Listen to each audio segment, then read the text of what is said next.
So to move along with what Zach was saying about ways to increase self-esteem in your kids, I am returning to that idea I spoke of earlier about accessibility, responsiveness, and engagement.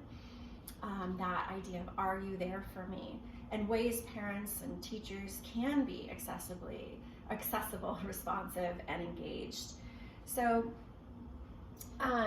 ways to be accessible, I mean, in just kind of a practical sense, is having morning and evening routines, and plan for being accessible during the day. Maybe a way to connect with you, and if not directly through the parent, trusted and available grandparent, family or friend member, teacher, an agreed upon plan each day to keep consistency.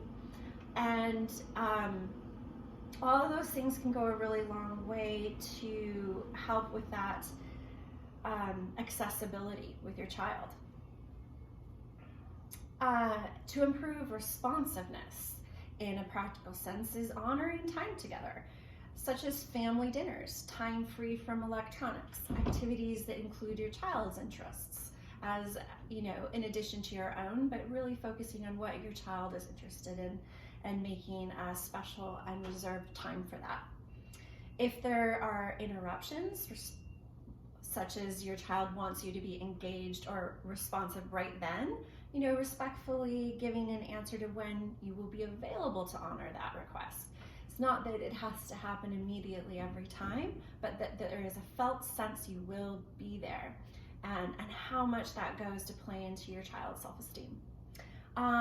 So kind of reiterating that, just kids don't rule the roost, but they do need to be respected, and these are all wonderful tools that we can all be reminded of ways to continue that felt sense of trust.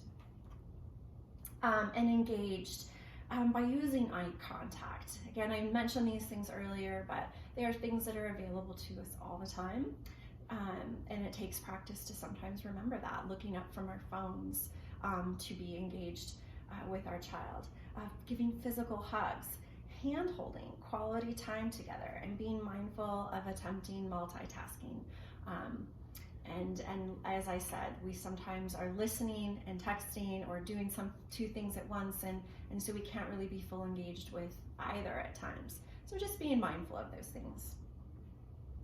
And so some takeaways: remain flexible. Life still happens, and we can teach resilience by showing adaptability to when plans don't work out. So we can have these plans to be there for our children, but remembering adaptability and flexibility as well.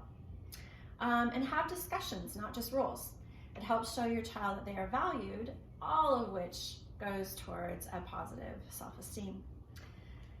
And so, with that is the end of our presentation, and thank you very much for listening to these ways that we can support our children in their self-esteem. And there's a child right there trying to sneak behind the presentation.